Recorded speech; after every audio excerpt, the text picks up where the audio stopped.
Perfecto.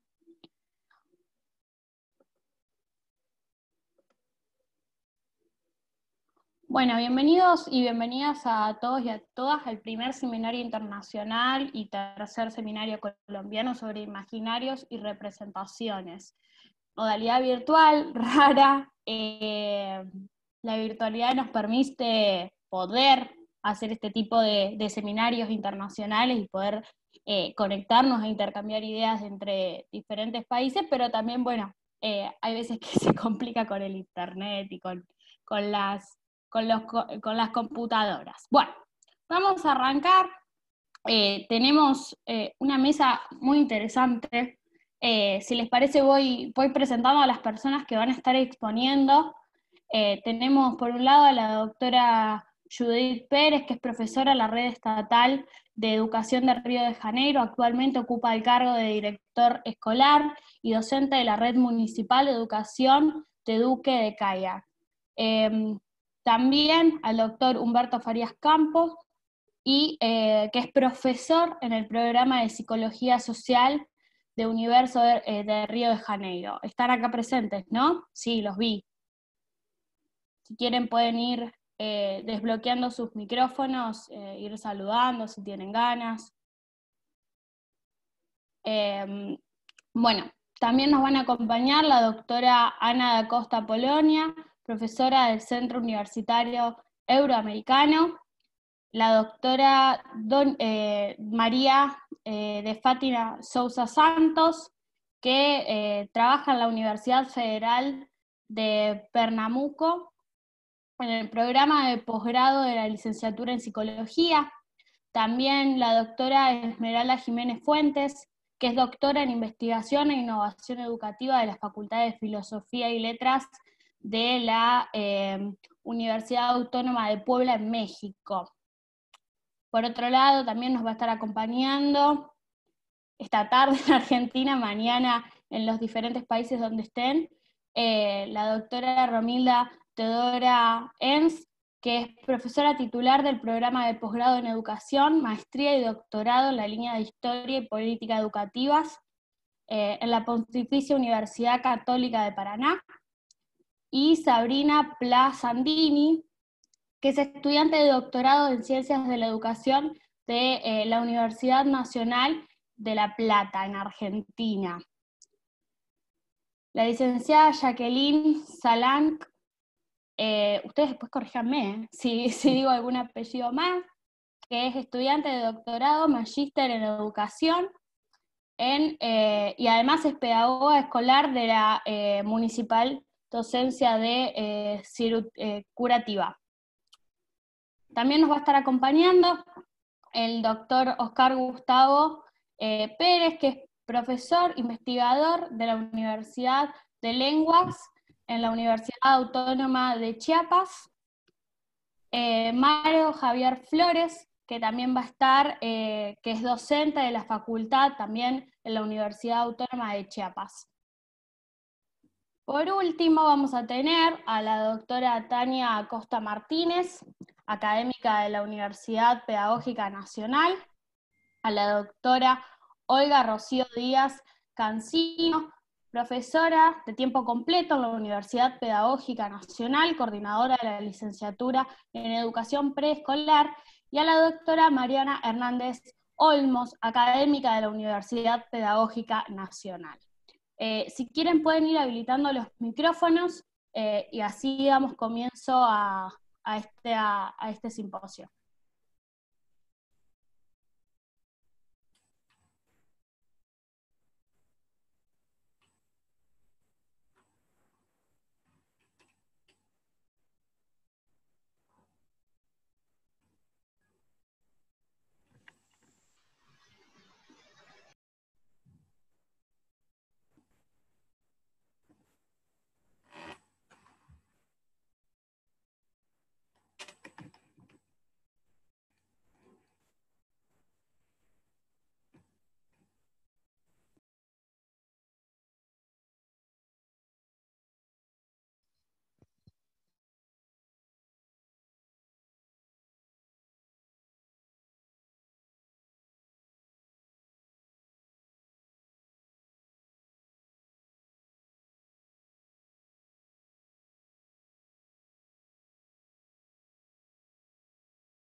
Se encuentran acá en la sala de chat la doctora Judith Pérez y el doctor Pedro Humberto Farías Campos, porque les tocaría comenzar a ellos.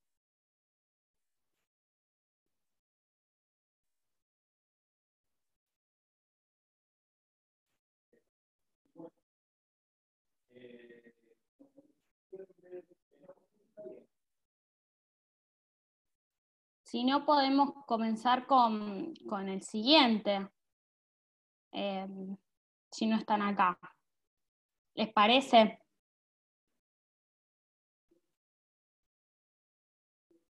Seguirían la doctora Ana da Costa Polonia y la doctora María de Fátima Sousa Santos.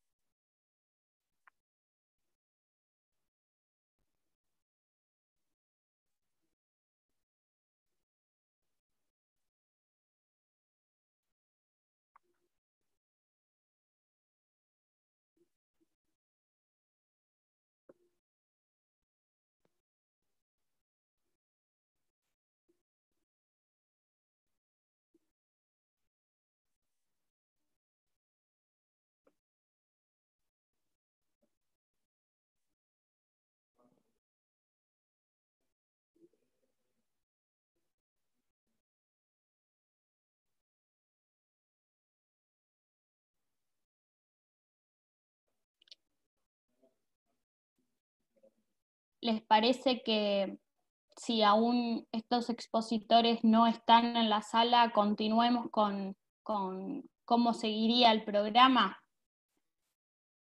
Luego de estos expositores que acabo de nombrar, vendría la doctora Esmeralda Jiménez Fuentes para hablar de la educadora y su práctica docente, representaciones sociales de estudiantes en la formación inicial. Se encuentra aquí, ¿no?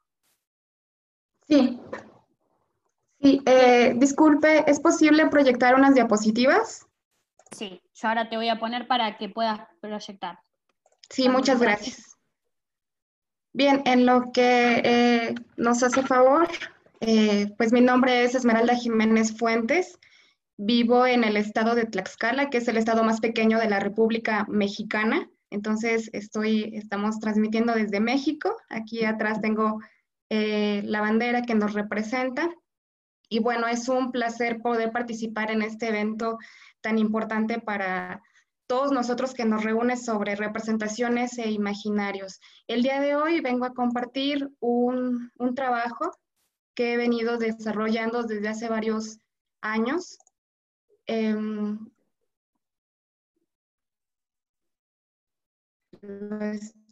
Ahí se ve perfecto, Esmeralda. Proyectando, no sé si ya lo ven. Sí, sí, se ve bien. Ok, muchas gracias. Bien, actualmente yo laboro en la Escuela Normal Preescolar Profesora Francisca Madera Martínez. Correcto. Es una institución formadora de docentes que imparte únicamente la licenciatura en educación preescolar, es decir, formamos estudiantes que van a ser. Entonces, el título de mi trabajo es La educadora y su práctica docente, representaciones sociales de estudiantes en formación inicial docente. Y bien, estas son algunas fotografías y pueden ver las personas que tienen la bata. Pues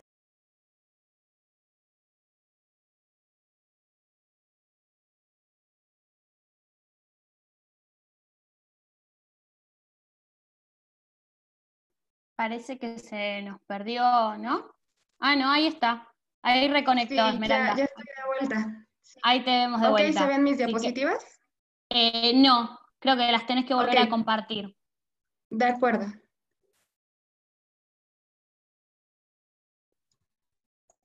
Ahí se ven Listo. perfectas.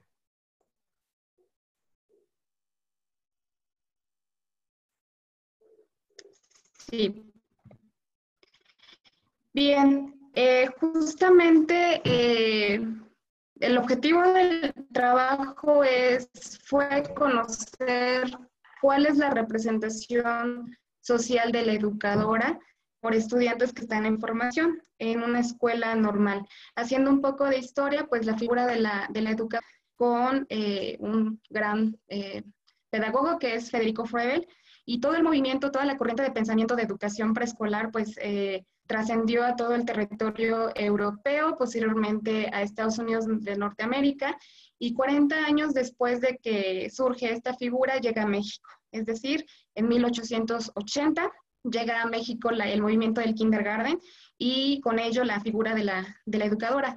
Entonces, Federico Froebel pues, fue un gran impulsor del movimiento, y él fue quien dijo que la mujer era la persona ideal para atender a este grupo de edad de niños de 3 a 6 años de edad.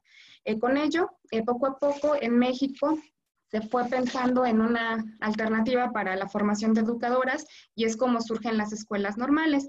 Esto lo comento porque la investigación que les vengo a presentar es en el contexto de una institución formadora de docentes, es en el contexto de una escuela normal.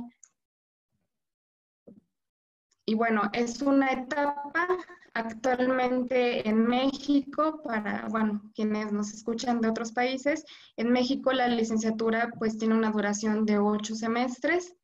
Es una etapa donde se aprende a ser educadora, se van comprendiendo a sí mismos, van construyendo una identidad, van viviendo dos dinámicas y culturas escolares, que en este caso es la escuela normal y el jardín de niños, y van cumpliendo este doble rol, el rol de estudiantes normalistas y el rol de maestras. Es una etapa liminal, es una etapa de inserción gradual a la tradición de la profesión.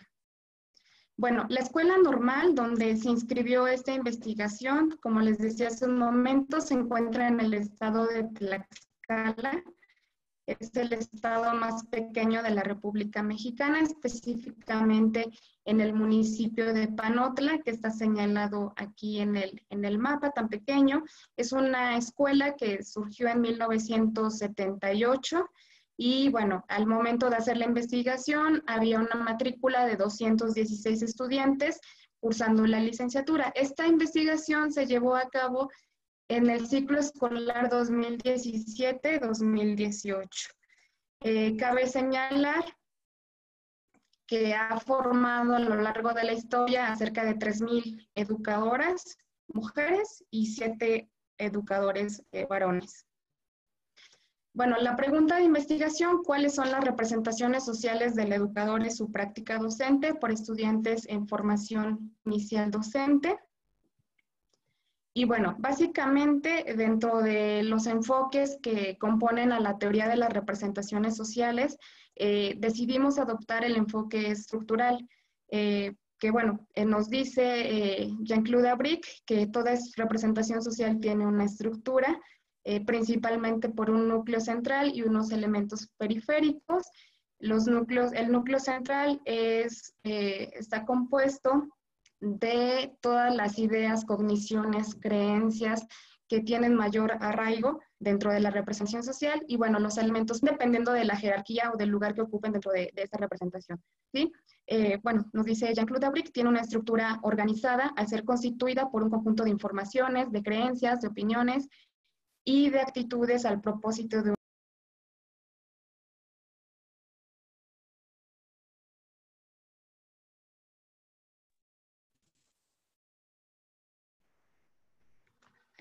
se me volvió a desconectar, pero bueno, retomamos la presentación. Quizás, Esmeralda, lo que pasa es que el internet como que colapsa, quizás apagando la cámara te escuchamos y no se va a poder cortar, quizás. Podemos probar.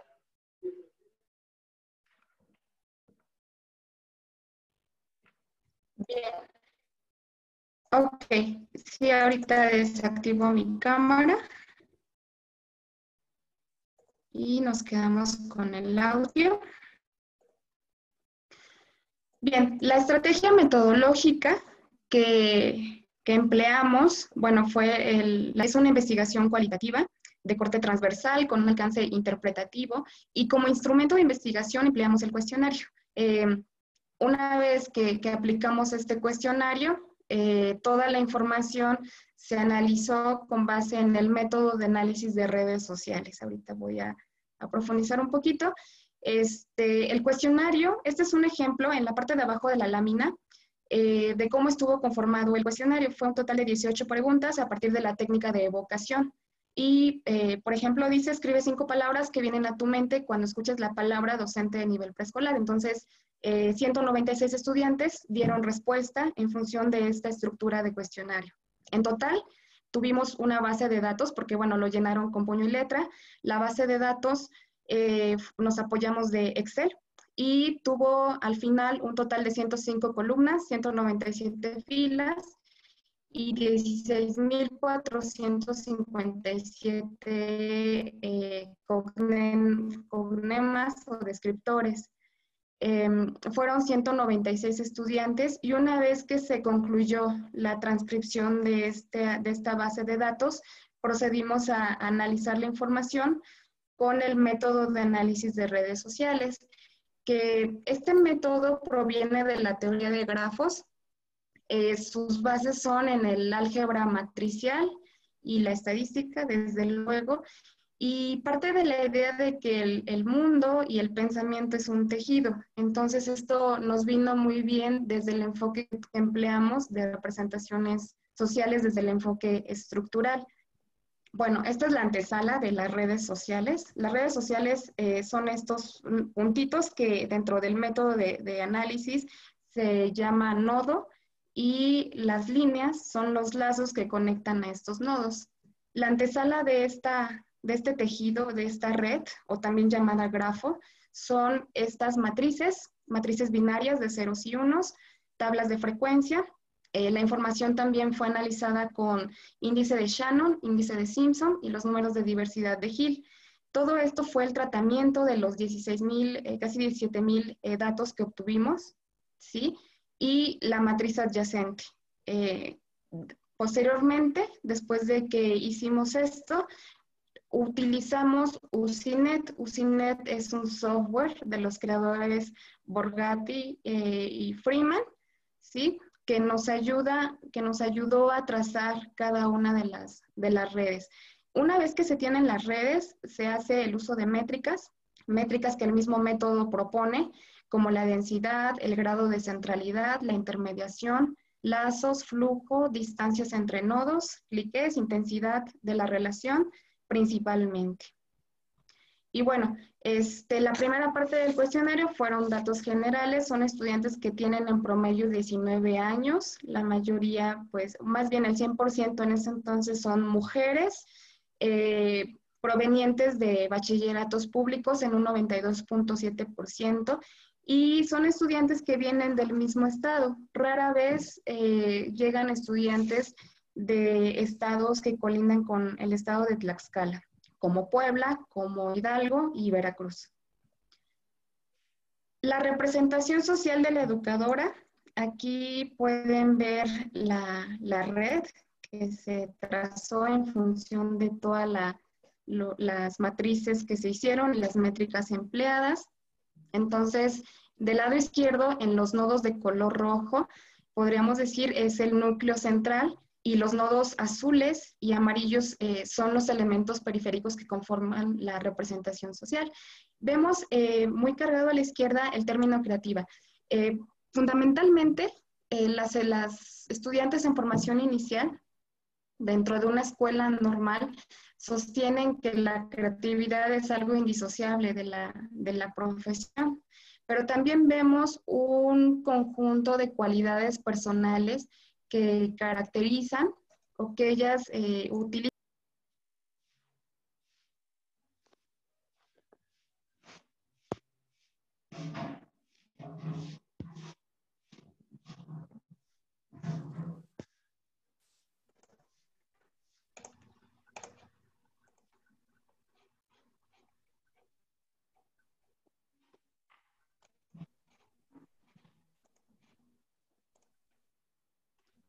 Continuamos, ya se ven las diapositivas nuevamente.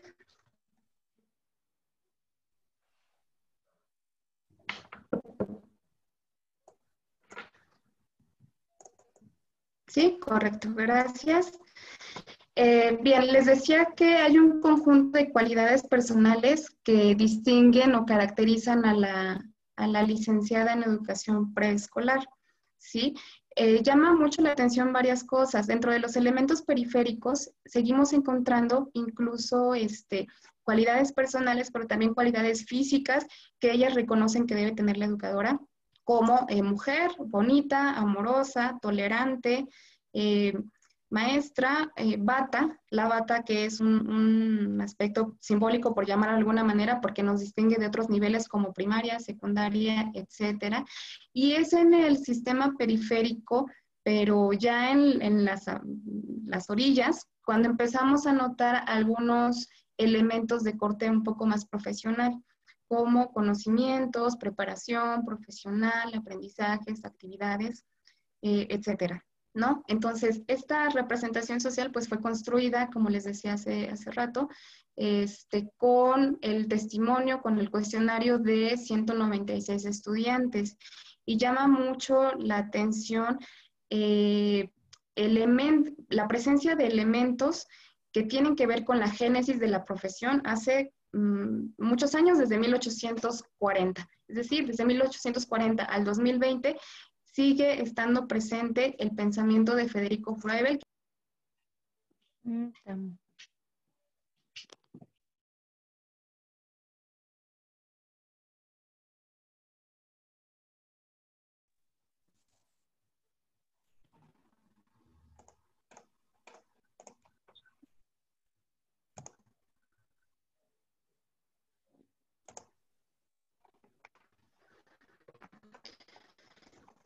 Ok, vamos a pasar a la segunda representación social. Si me paso del tiempo, les pido el favor que me avise la señorita que está moderando la sala. Esta es la representación social de la práctica docente. Si vemos, se trata de una red más densa en comparación con la de la educadora. La de la educadora, la representación social es más uniforme. Y cabe señalar que la representación social de la educadora pues tiene una función histórica porque va arrastrando elementos de hace muchísimas décadas. Bien, en la representación social de la práctica docente, las estudiantes normalistas refieren que la planeación didáctica es súper importante, ¿sí? Y alrededor de ella, pues están, contempla recursos y materiales didácticos, conocer el contexto, tener o saber los conocimientos y saberes previos que tienen los niños y el diagnóstico de los niños. Esta representación social pues tiene mucho énfasis en esta planeación didáctica, por lo que nos orilla a interpretar que hay una zona muy consciente de la práctica, como nos dice Davini, que habla de la práctica docente en educación superior. Y también vemos que hay muchísimas cualidades que ellas reconocen que debe tener una educadora a la hora de emprender la práctica, como el entusiasmo, como la paciencia, la responsabilidad, etcétera. Esto en cuestión de habilidades personales, en cuestión del desarrollo de la práctica, pues vemos la organización del grupo, vemos las adecuaciones curriculares que deben desarrollar, la creatividad, las competencias y campos formativos. En general, si analizamos la política educativa vigente en México, aquí sí hay presencia de estos planteamientos dentro de la representación social, es decir, las estudiantes en formación inicial toman mucho en cuenta la política educativa dentro de la práctica docente, ¿no? Como un factor determinante incluso. Bien, con esto llegamos a las siguientes conclusiones. Se trata de representaciones sociales, o en el caso de la educadora, bajo ideas propias de la génesis de la profesión desde los postulados de Federico Froebel. Esto quiere decir que la profesión como tal ha evolucionado muy poco. Hay una pues maternidad y paternidad ahora simbólica, ¿sí? Se sigue considerando a la educadora como segunda madre, como una madre sustituta. En la práctica el eje medular es el niño, pues se incorporan elementos de la política educativa vigente. La planeación tiene un valor muy alto y está en correspondencia con las demandas de los planes y programas de estudio. Hay eventos de la formación inicial que contribuyen mínimamente en la transformación de la representación social. Los cambios, sobre todo en ambas, son en las periferias, los cambios más notables. Bien, desde la política educativa no hay claridad sobre la imagen o estereotipo de la educadora. Y bueno, quiero comentar que parte de la innovación de este trabajo sobre representaciones sociales que tiene que ver justamente con el modelo de método.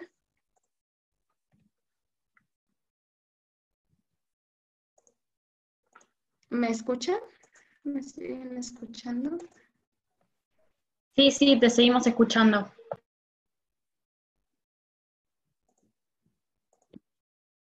Ok, que tiene que ver con el método de análisis de redes sociales. Sí ya empieza a ser más empleado dentro de las representaciones sociales. Bien, entonces, en la representación social de la educadora prevalece un modelo froebeliano que antepone cualidades que socialmente son atribuidas al género femenino. En la representación social de la práctica docente hay correspondencia con la política educativa en la periferia. Entonces, como institución formadora de docentes, pues a partir de esta investigación se reconoce que hay una memoria social que es donde se esbozan las resistencias de las representaciones sociales, en el caso de la educadora.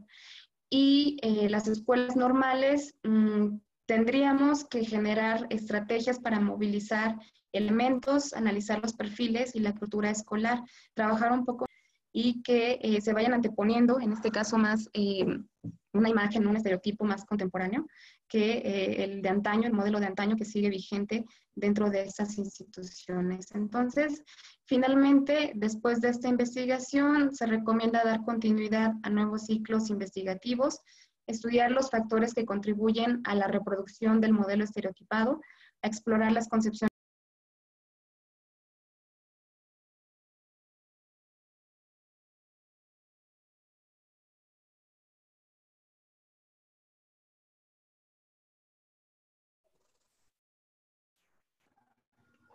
Bien, voy a dejar de compartir las diapositivas porque ya estoy en las últimas para que ojalá soporte más la plataforma.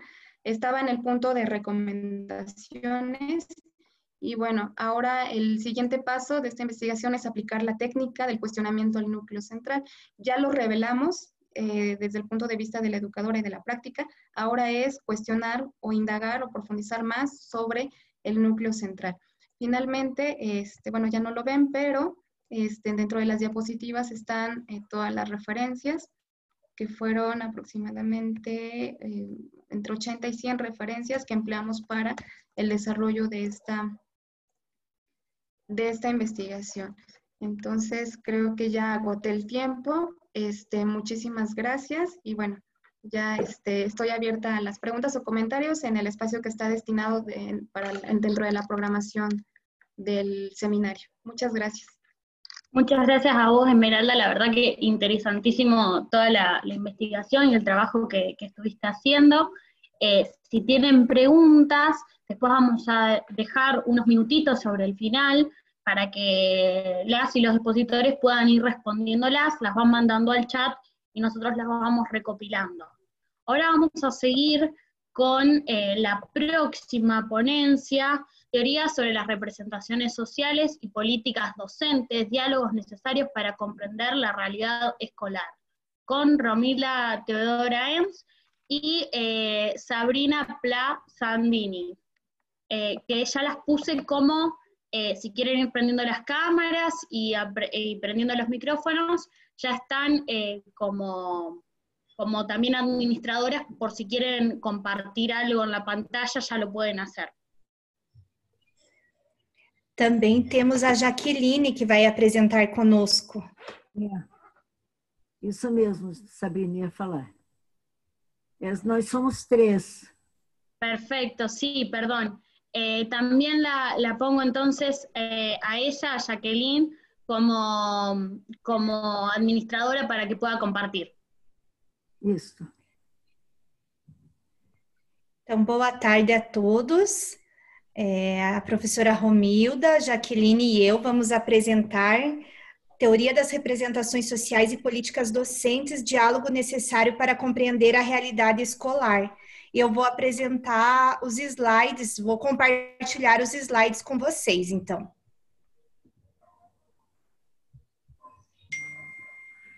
Sabrina, eu vou só comentar de onde nós estamos falando, tá?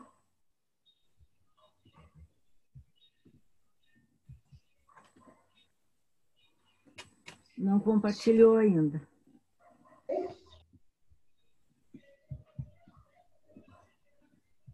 Vou tentar aqui, Sabrina. Eu tô com ele aberto aqui. Eu também, mas não tá. Deixa eu ver aqui.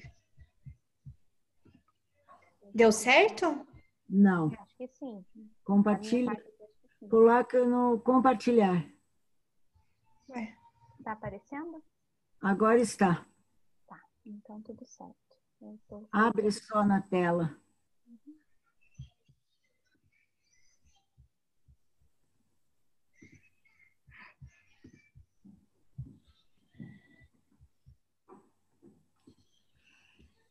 Bem, inicialmente, estão já nos ouvindo, não é?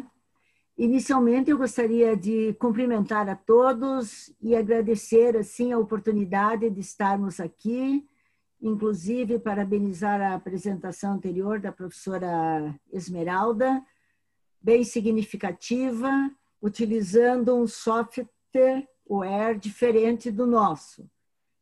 Isso é muito importante nesses congressos, nesses encontros, essa troca de experiências. E também a oportunidade de participar desse primeiro seminário internacional e o terceiro colombiano sobre imaginário e representações, sobre representações sociais. É um trabalho que a gente vem realizando há alguns anos, desde os anos 2000, nós estamos trabalhando com representações sociais na PUC do Paraná.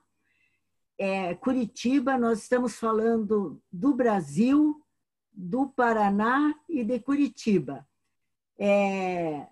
Hoje está bastante frio aqui, nessa região sul do Brasil, e nós gostaríamos, então, de apresentar uma discussão que estamos realizando, principalmente utilizando do olhar psicossocial das representações sociais para analisar políticas docentes, um desafio que nos colocamos como grupo de pesquisa. O segundo slide, aí a Sabrina já usa o segundo slide para falar. E a gente está falando, então, de uma linha de pesquisa de história e políticas. Nosso grupo, o nosso programa de pós-graduação em educação na PUC Paraná, ele trabalha com formação de professores e nós temos um grupo de pesquisa. Esse grupo de pesquisa, que está ali bem no fundo, denomina-se Política de Formação de Professores, Trabalho Docente e Representações Sociais.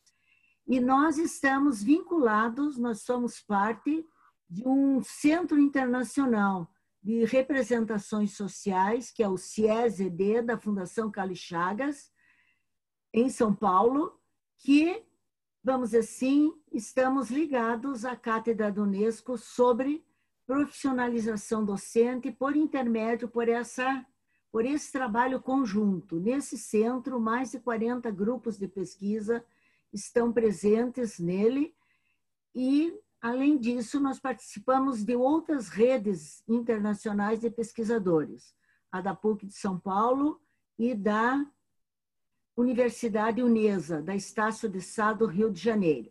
Então, eu vou passar a palavra agora para a Jaqueline, que vai apresentar a nossa pesquisa sobre essa busca de compreender, tomar as representações sociais, principalmente esse olhar psicossocial, para analisar as políticas educacionais. E nesse processo, nesse momento, nós pretendemos fazer um diálogo para compreender, tomando esses dois aportes teóricos, as políticas e as representações sociais, dialogar entre eles para compreender a realidade escolar brasileira.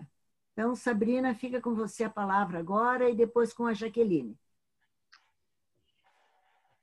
Bom, então, como a professora Romilda já comentou, né, o objetivo desse nosso trabalho, a nossa intenção é apresentar esse olhar psicossocial e o entrelaçamento com as políticas educativas, né, orientadas pelos organismos internacionais. Então, a gente busca trazer algumas aproximações.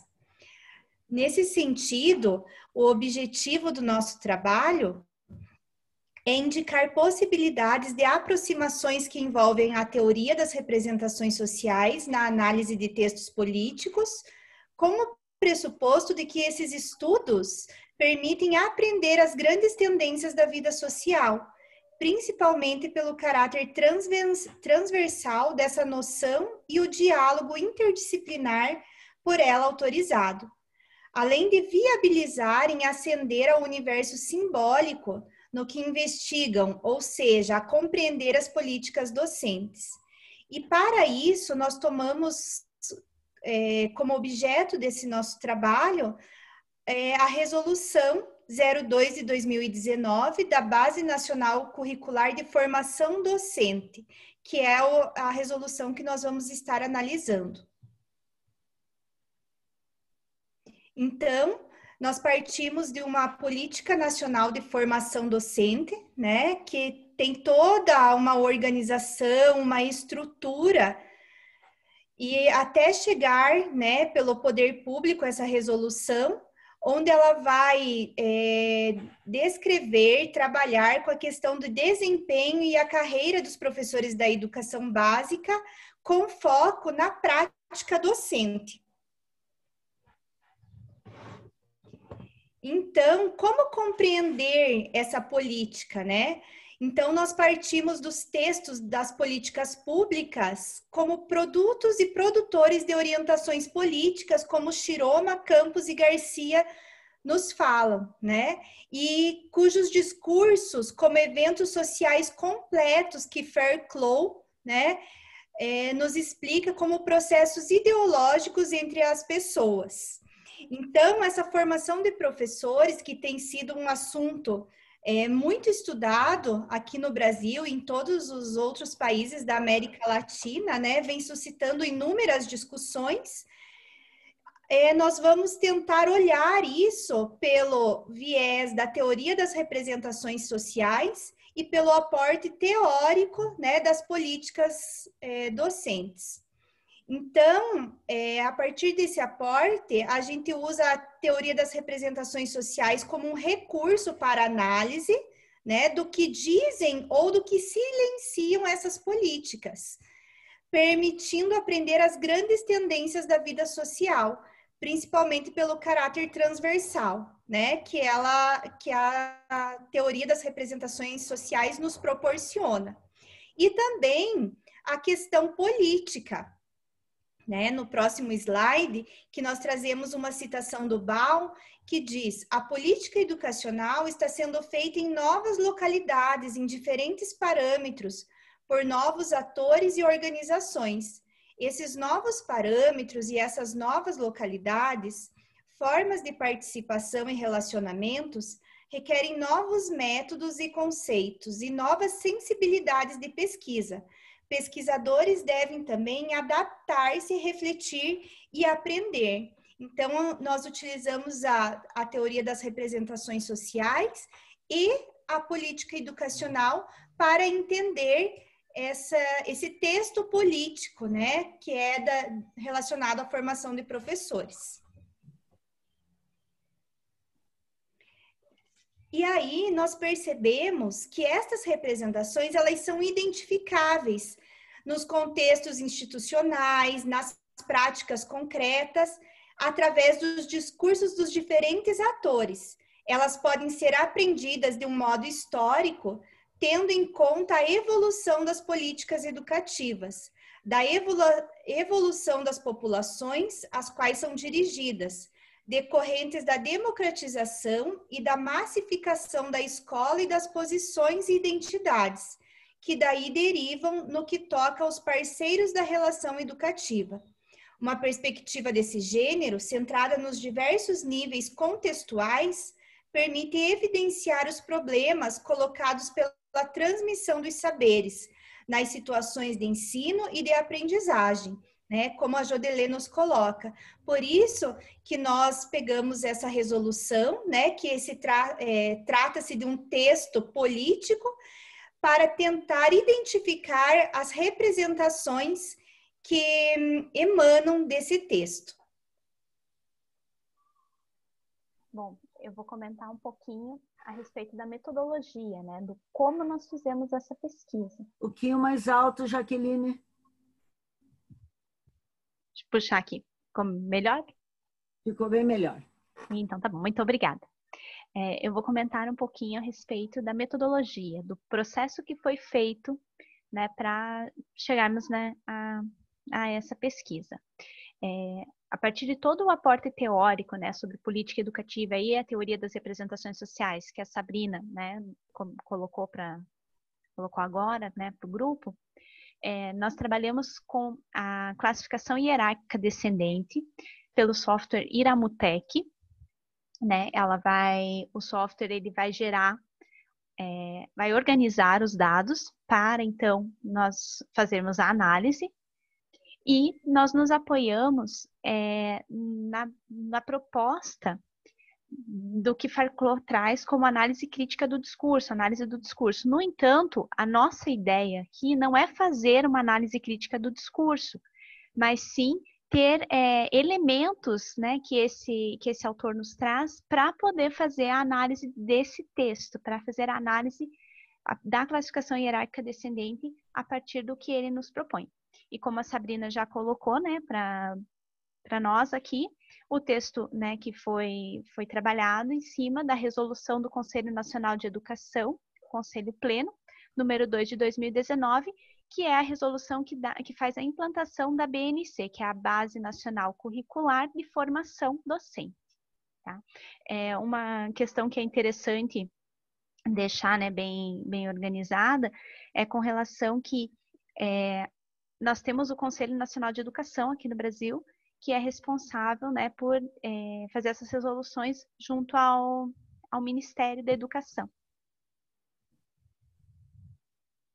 Bom, aqui nós temos o dendrograma, que é a organização, né, da classificação hierárquica descendente da parte, né, do texto da resolução.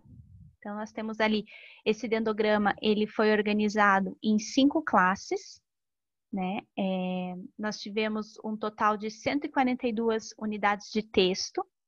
Dessas 142, 104 segmentos de textos foram utilizados, né, para essa análise. Então, a gente teve um aproveitamento aí de 73,24% do texto na nossa análise. E essas 5 classes, elas foram geradas e nós optamos em dividi-las por bloco. Então, nós temos o bloco A. Deixa eu ver se eu consigo mover aqui o mouse. Isso. Nós temos o bloco A, que juntou aqui a classe prática com a classe efetivação e planejamento. O bloco A1, né, que ficou planejamento e efetivação. Bloco A, que juntou a prática. E o bloco B, que traz a questão de legislação e regulação com a parte da legislação, né, da normatização desse texto. Uma outra questão importante também de trazer é que a organização é por meio da aderência da palavra na classe. Então, nós temos aqui o que quadrado, né, que é esse númerozinho aqui ao lado da frequência das palavras, e de acordo com, quanto maior a aderência da palavra na classe, né, mais forte ela tem a função ali.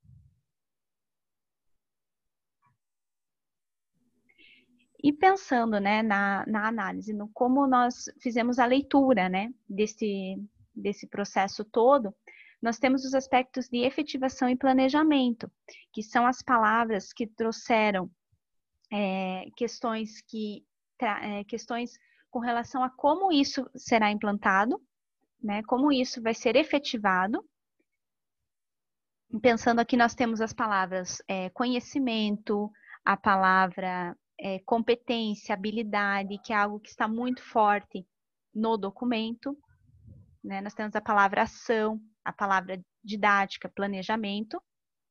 Os aspectos práticos, que daí também vão trazer até a palavra que mais tem aderência nessa classe é a palavra escola, que é o locus, né, da questão ali da formação da formação docente. Mas, sobretudo, né, nós temos ali o bloco B, que são os aspectos normativos. E os aspectos normativos, eles sobrepõem, né, eles são assim, muito fortes com relação à parte regulatória do texto, né? O texto ele é uma resolução, tudo, né? Mas ele vem nesse aspecto muito no aspecto normativo ali de como colocar, né, todos esses aspectos práticos como regra, como uma norma.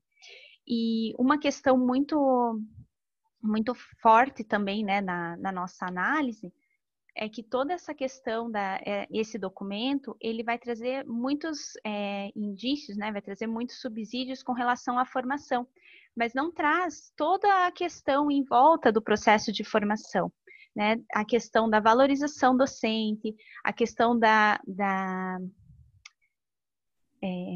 me fugiu a palavra. Os planos de carreira, isso mesmo. Muito obrigada. Então, ela não vai, né? Ela coloca na formação docente todas as expectativas de sucesso, mas não necessariamente a formação ela sozinha vai dar conta do sucesso, né? Então ela precisa dos outros elementos ali para dar esse suporte, para ter essa efetivação mesmo, né, da prática. E para encerrar, fazendo a relação com as representações sociais, né, que tudo que a Sabrina já nos apresentou, né, nós trazemos que a questão dos aspectos teóricos e metodológicos, né, das representações, pois elas possibilitam, né, citando, né, aqui possibilitam a análise do fenômeno educativo nos sistemas escolares, esclarecendo ou levantando expectativas, condições de trabalho docente em seu cotidiano, bem como a análise das políticas que o regulam. Esses estudos, pelo olhar psicossocial, têm causado impacto sobre o agir do professor e proporcionando subsídios à construção de políticas educativas adequadas à realidade. Então, algo que é muito pertinente é pensar, né, nessa questão de nós temos, né, a parte normativa, mas de como isso, como a prática, né, docente, como tudo isso, ela vai estar ancorada no processo nessas legislações, nessas políticas. Né? Então, as representações, elas vão estar ancoradas nessas políticas, e é isso que a gente precisa ter um olhar bem crítico, e no sentido assim de construir e de novas idealizações.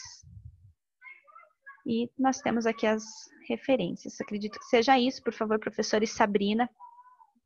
Né? Seria isso, sim, obrigado às duas, antes que a coordenadora do grupo entre em questão, na ação. Eu gostaria de dizer que a Jaqueline e a Sabrina são doutorandas. A Sabrina é doutoranda pela Universidade La Plata e nós fazemos uma parceria. O professor César Tello, da Argentina, e eu somos os orientadores. O César é o orientador e eu sou a co-orientadora da Sabrina. E a Jaqueline é doutoranda no programa de pós-graduação em educação na PUC Paraná.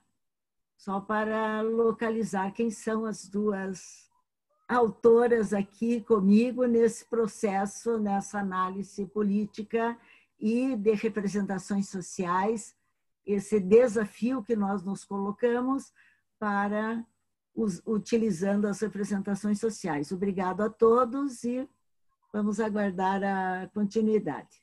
Acho que não passamos o tiempo, ¿no? Acho que no. Muito obrigada. Bueno, muchas gracias. La verdad que es interesantísimo todo lo que nos estuvieron comentando sobre las investigaciones que vienen haciendo. Ahora vamos a dar paso a los próximos exponentes, que son Oscar Gustavo Chanchona de Pérez y Mario Javier Flores Mencún Menchun, creo que se pronuncia, para hablar sobre vínculos entre las representaciones sociales y actitudes de profesores y estudiantes universitarios con respecto a la enseñanza, aprendizaje del inglés como lengua extranjera. Están acá presentes, también los puse como coanfitriones, por si quieren exponer. Hola, buen día, me agradezco mucho. Bien, sí me da permiso para compartir unas diapositivas y para comenzar con la presentación. Buen día a todos, me presento, mi nombre es Mario Javier Flores Mechun y mi colega es el doctor Oscar Gustavo Chanona Pérez, que ahorita no se pudo presentar, pero yo voy a compartir la presentación. Muy bien, para empezar, el título de nuestra investigación, que cabe mencionar está en curso, se refiere a los vínculos entre representaciones sociales y estudiantes de profesores y estudiantes universitarios con respecto a la enseñanza-aprendizaje del inglés como lengua extranjera. Muy bien, el planteamiento del problema y justificación. Se plantea el problema desde la perspectiva del profesor y los estudiantes frente a la lengua, cultura extranjera. Y esto nos lleva a entender las representaciones y actitudes en las clases de inglés como lengua extranjera o LE. Posteriormente buscamos identificar los vínculos entre representaciones sociales y actitudes para posteriormente presentar una propuesta didáctica sociocultural. El objetivo general de este estudio se plantea identificar las actitudes de profesores y estudiantes universitarios hacia el inglés, tomando en cuenta los nexos en sus representaciones sociales para buscar promover actitudes convenientes en la enseñanza-aprendizaje de la lengua-cultura. Se plantean dos objetivos específicos y el primero de ellos es explorar las representaciones, por un lado, y las actitudes, por el otro, de profesores y estudiantes universitarios con respecto a la enseñanza-aprendizaje del inglés. También se plantea identificar los vínculos entre las representaciones sociales y las actitudes de docentes y alumnos respecto a la enseñanza-aprendizaje del inglés como lengua extranjera, lo que nos lleva a nuestras preguntas de investigación sobre cuáles son las representaciones y actitudes de profesores y estudiantes con respecto a la enseñanza-aprendizaje del inglés como lengua extranjera, y la segunda, cómo influyen las representaciones que identificamos en las actitudes que profesores y aprendientes manifiestan hacia la lengua y cultura inglesa norteamericana. Muy bien, pasando a nuestros fundamentos teóricos, tenemos por primera parte las representaciones sociales y según nuestro exponente principal, que es Moscovici, son los resultados de procesos de comunicación que representan la realidad de un colectivo social que posteriormente constituyen la realidad social sui generis. Y también tenemos a Jodelet, que ella menciona que las representaciones sociales designan una forma de conocimiento específico, el saber de sentido común, cuyos contenidos manifiestan la operación de procesos generativos y funcionales socialmente caracterizados. Asimismo, Abrick menciona que es una visión funcional del mundo que permite al individuo conferir y significado a sus conductas y entender la realidad.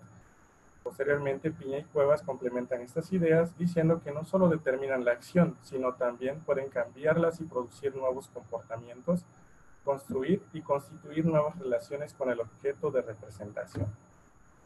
Pasando al rubro de actitudes, Ovejero menciona que es una predisposición aprendida a responder de una manera consistentemente favorable o desfavorable a un objeto dado.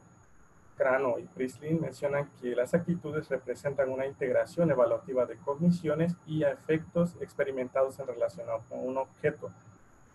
Además, Hobb y Vaughan mencionan que son una organización relativamente duradera de creencias, sentimientos y tendencias de comportamiento hacia entes socialmente significativos, y por último, Igli y Chaiken mencionan que son una tendencia psicológica que se expresa al evaluar una entidad particular con cierto grado de favor o desagrado.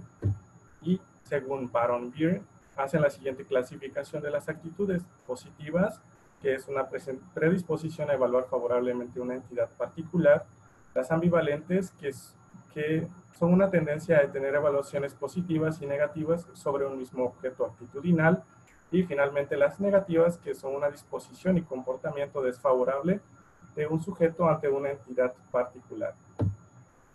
Posteriormente, pasando a la metodología de nuestro estudio, el cual se enmarca dentro del paradigma cualitativo porque, según Levy, es una forma de aprender sobre la realidad social de profesores y estudiantes respecto al inglés como lengua extranjera, siguiendo el método de investigación de tipo exploratorio.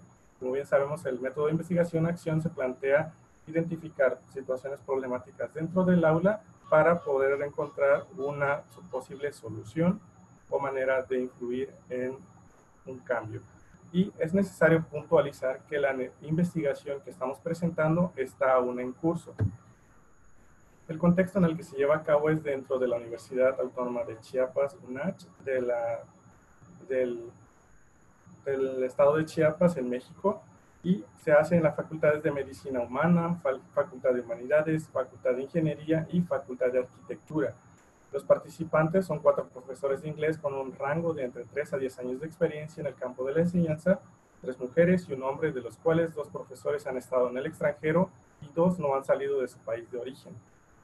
De estos, además, 4 grupos de estudiantes, 1 por cada docente antes mencionado. Cada grupo tiene un promedio de entre 21 y 25 años y son de nivel principiante en el aprendizaje de la lengua. Las técnicas de recolección que se han implementado hasta el momento son las observaciones a través de grabaciones, diarios de campo y entrevistas de 2 tipos, grupales y a profundidad. Los hallazgos que se han encontrado de momento es que las representaciones sobre la enseñanza, aprendizaje del inglés como lengua extranjera de los participantes marcan una tendencia hacia las de tipo pedagógico, aunque también las de tipo lingüístico se han hecho presentes. Lo que los estudiantes y docentes develan a través de sus representaciones es lo siguiente. El aprendizaje de la lengua ocurre mediante la práctica y participación activa en clase. Las instrucciones son esenciales para completar las actividades de práctica satisfactoriamente. La participación suele producirse activamente si se obtiene pequeños estímulos o premios por contribuir. La participación se incrementa si los estudiantes reciben comentarios y refuerzos positivos por parte del docente. La retroalimentación contribuye por medio de explicación a que los alumnos conozcan sus debilidades. Los juegos educativos didácticos son un medio para practicar y ampliar el repertorio léxico de los estudiantes. La implementación del traductor para completar tareas es un medio práctico, pero los estudiantes no hacen un uso adecuado del mismo.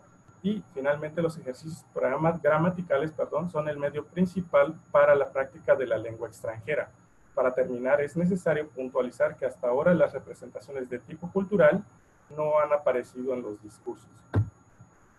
Pasando a la parte de actitudes, encontramos que, según de acuerdo a la clasificación de Baron y Byrne que presenté antes, las actitudes de carácter positivo son las que resaltan en el estudio, aunque por muy poco, ya que la diferencia es mínima respecto a actitudes negativas y ambivalentes.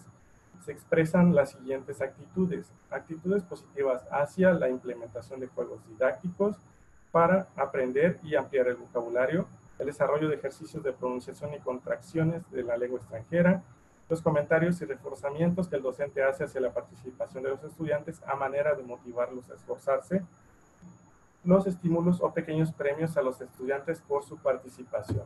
Además, tenemos actitudes ambivalentes hacia el aprendizaje de la lengua extranjera por medio de participación, la práctica como pieza clave en el aprendizaje de la lengua extranjera y el uso de traductor para la realización de los ejercicios. Asimismo, tenemos actitudes negativas hacia las instrucciones que se proporcionan en el aula, dado que los estudiantes no comparten la misma idea. La retroalimentación, porque los alumnos se sienten atacados o vulnerados ante los demás estudiantes, y el uso de ejercicios gramaticales como medio principal para practicar la lengua extranjera. Referente a vínculos entre las representaciones y actitudes, se han encontrado que las representaciones condicionan en gran medida la actitud de estudiantes y profesores en el proceso de enseñanza-aprendizaje de la lengua extranjera. Las representaciones y actitudes convergen en los siguientes aspectos. Las representaciones que incitan más actividad estudiantil y menos intervención del profesor promueven actitudes favorables. La idea de participar para ganar es un factor que influye en el rol estudiantil para ejercer un rol proactivo, generando actitudes propicias para la enseñanza-aprendizaje. Además, se genera una noción de rechazo hacia el aprendizaje de la lengua extranjera cuando se implementan prácticas de tipo gramaticales. Además, la idea de ser retroalimentados genera una sensación de vulnerabilidad en los estudiantes, lo que conlleva una percepción negativa o de rechazo. Se comparte que practicar y participar son maneras de mejorar, aunque los alumnos no lo efectúen, y si lo hacen es solo por obligación, dando lugar a una actitud de tipo ambivalente. Finalmente, la implementación de traductores es una herramienta de utilidad, pero conduce a una idea negativa, debido a que los alumnos hacen mal uso de la misma para resolver actividades. Y llegando a nuestra parte final, a manera de conclusión, respondieron nuestra primera pregunta de este estudio sobre cuáles son las representaciones y actitudes de profesores y estudiantes hacia la enseñanza-aprendizaje del inglés como lengua extranjera. Se ha encontrado que las representaciones sociales predominan hasta ahora son las de tipo pedagógico, es decir, que los participantes comparten ideas respecto a la enseñanza, estrategias y técnicas de enseñanza-aprendizaje de la lengua extranjera, impulsando de alguna manera la presencia de actitudes positivas, potencialmente porque es la forma en que han estado siendo formados. Por otro lado, las representaciones de tipo lingüístico entremezclan actitudes positivas, negativas y ambivalentes, lo que advierte cierta variabilidad en la predisposición de los alumnos a enfrentar estos aspectos en el proceso de enseñanza-aprendizaje, subrayando que la parte gramatical de la lengua extranjera es lo que más actitudes negativas genera al momento. Respecto a la segunda pregunta de nuestro estudio sobre cómo influyen las representaciones sociales en las actitudes que profesores y aprendientes manifiestan hacia la lengua y cultura inglesa norteamericana, se ha encontrado que las representaciones pedagógicas influyen de manera positiva en la promoción de la competitividad, juegos didácticos y refuerzos del profesor, haciendo que los estudiantes sean más activos en el proceso formativo de la lengua extranjera, aunque sea por lapsos esporádicos.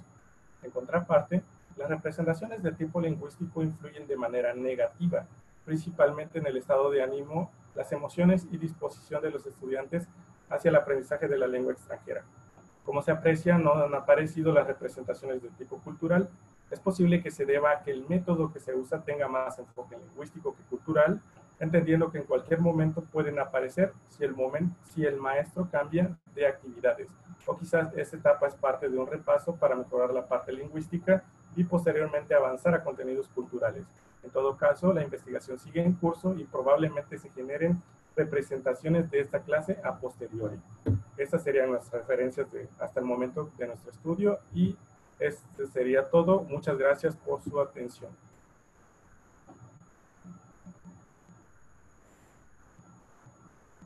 Bueno, Mario, muchísimas gracias. Muy interesante, aparte, la investigación que vienen haciendo y que seguramente en algún otro momento nos podrás compartir cómo terminan las conclusiones cuando las finalices. Teníamos otras exponentes invitadas, que yo no las encuentro entre los participantes, pero quizás están con otro nombre: la doctora Tania Acosta Márquez, la doctora Olga Rocío Díaz Cancino y la doctora Mariana Hernández Olmos. ¿Están acá?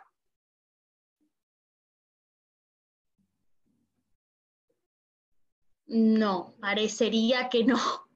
Bueno, lo que les voy a compartir ahora en el chat es el formulario de asistencia para garantizar que ustedes vinieron, para que después les llegue una especie de, ahí lo compartí en el chat, de certificado. Bueno, entran ahí y lo tienen que completar, ponen el número de la sala, que es la sala 2, y el horario, me parece, y algunos datos más les pide.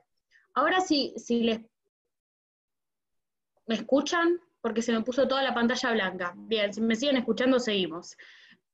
Si les parece, lo que podemos hacer es, si las exponentes no están, es abrir un espacio de preguntas. Pueden ir desactivando los micrófonos y consultando a los diferentes exponentes que tuvimos hoy. ¿Alguna duda que les haya quedado? ¿Algo que le quieran comentar?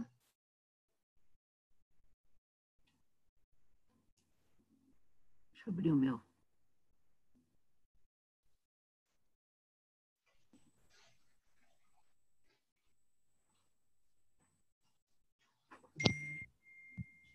Buenos días, ¿me escuchan? Bien. He escuchado pues, las tres ponencias, me parecen muy interesantes y gratitud por compartir todos estos elementos investigativos que bien tienen ustedes de exponer o han tenido exponer.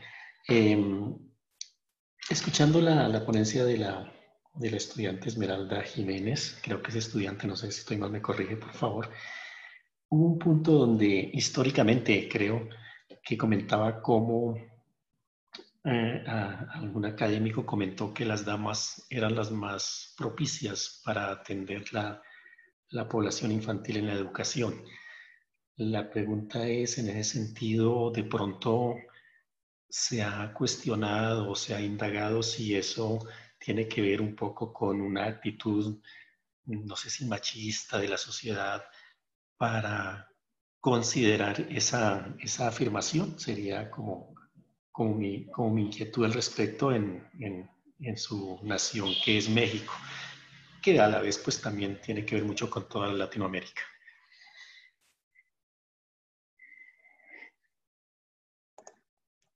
Sí, muchas gracias, doctor Pastor.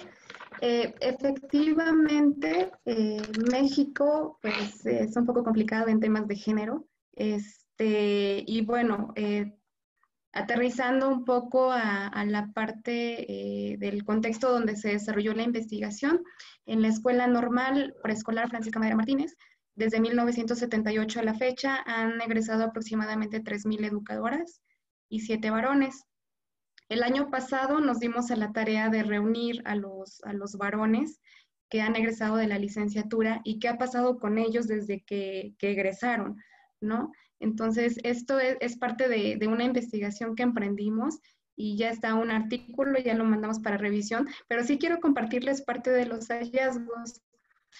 Efectivamente, Federico Froeber dijo, bueno, la mujer, y dentro de su libro La educación y el hombre, decía, bueno, es que la mujer tiene cualidades como la ternura, la paciencia, la voz afinada, incluso dice es más perfecta en la crianza de los hijos, ¿no?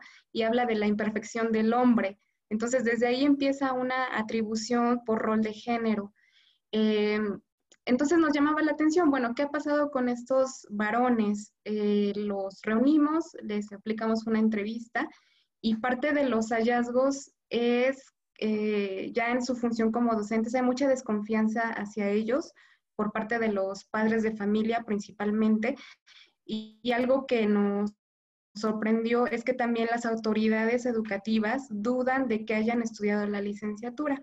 Ellos narran que le dicen, ¿y de veras estudiaste licenciatura en preescolar? Y no les creen hasta que les muestran un título profesional. Un tercer elemento que les pega mucho a ellos es que se pone en duda su orientación sexual, creyendo que, pues bueno, les gustan cosas de mujeres. Otra, les ha llegado a pasar que les manifiestan los padres de familia el riesgo que ellas o el miedo que ellas tienen de dejar a sus hijas e hijos con ellos. Parte de las actividades que ellos se limitan a hacer es la cuestión asistencial. Es decir, bueno, la educadora hace actividades pedagógicas, el educador, pero también hace actividades asistenciales, ¿no? Niños de segundo de preescolar no saben desabrocharse el pantalón, por ejemplo, y ellos dicen, nosotros nos limitamos mucho a ese tipo de cosas. Si un niño tiene dificultad, mejor llamamos a una mujer y que lo haga o que la acompañe. Sí tiene que ver, maestro Pastor, doctor Pastor, con una cuestión de género muy fuerte y muchos problemas en la práctica profesional que han tenido estos varones, ¿no?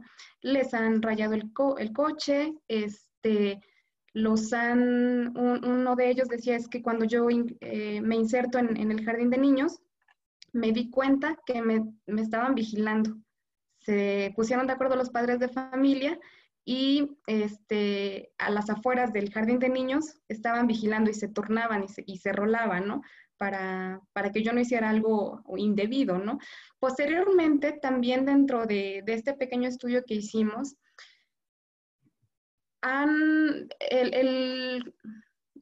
cada ciclo escolar, cada inicio de ciclo escolar es el mismo cuento, ¿no? Es el mismo problema, la desconfianza, el ser vigilados, el cuestionar, ¿y tú por qué estás en preescolar? Los hombres no estudian para preescolar, y si van a estar en preescolar deben ser de educación física o de música, de otro modo pues no, hay una resistencia, pero también reconocen que gracias a su trabajo, a sus buenas prácticas y a los resultados que ven con los niños, se ganan la confianza de los padres de familia y al final ya no quieren que sus hijos se vayan, ya no quieren que cambien de maestro, porque quieren seguir con ellos. Entonces son estrategias que ellos mismos han ido descubriendo, han ido implementando, pero lo cierto es que en Tlaxcala, pues, híjole, es muy, muy complicado el contexto en ese sentido. Y muchas gracias, doctor, por la pregunta.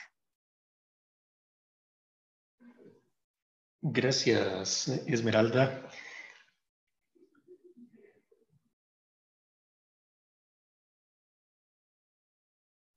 No sé si alguien más tiene alguna duda, tanto para Esmeralda como para los demás expositores que tuvimos esta mañana.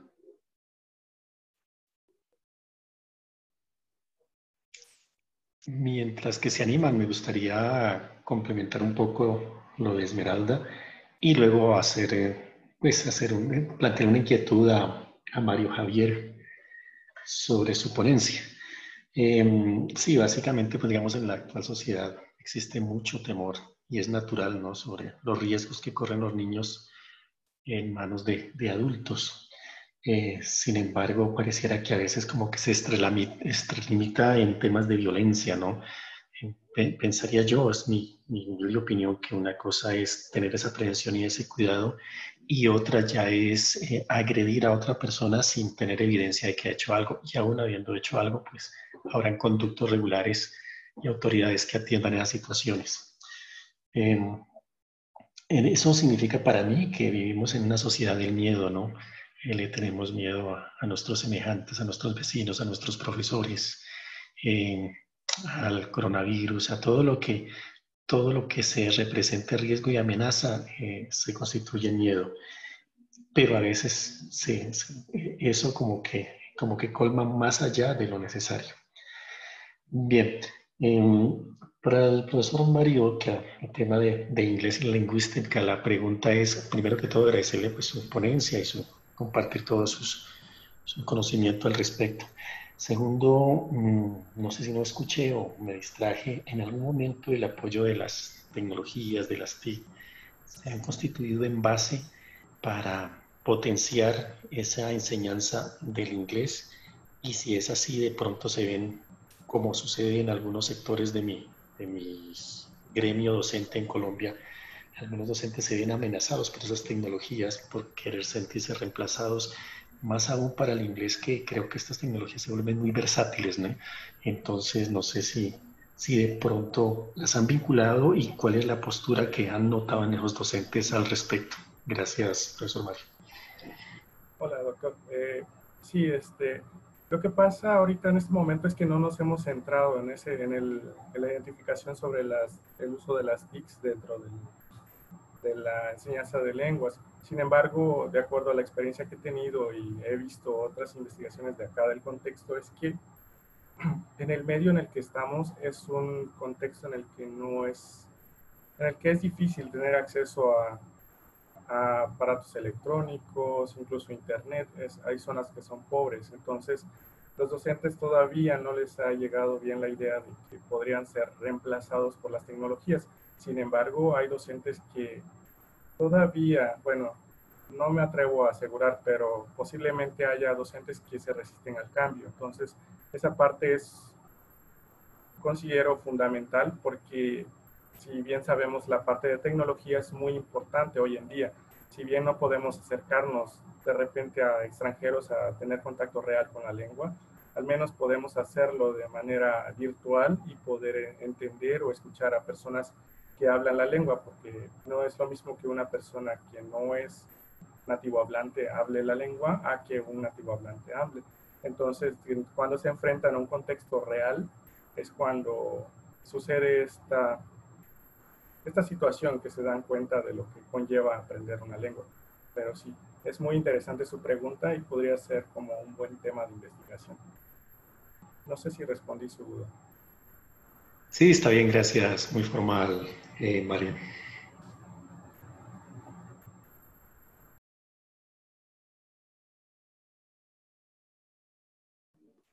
Bueno, no sé si hay alguien que tenga alguna duda, sin miedo, que se anime a hacer alguna duda, alguna pregunta, tanto desactivando el micrófono o por el chat. Si quieren, esperamos unos minutitos a ver si alguien más se anima. Y después ya me parece que podemos ir cerrando porque los otros expositores no están.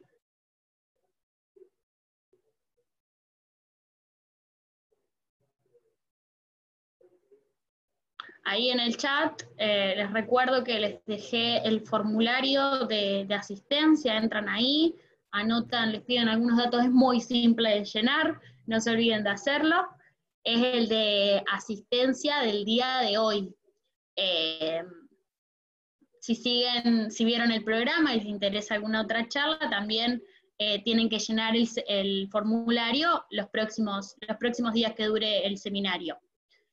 Bueno, agradecerles a todos los participantes y también a los expositores, porque la verdad que nos han nutrido de un montón de nuevas ideas y nos contaron sobre todas las investigaciones que llevaron a cabo, que vienen llevando a cabo, que la verdad que fueron por demás de interesantes. Así que, bueno, sigamos en contacto y viéndonos acá en el seminario en otras próximas charlas.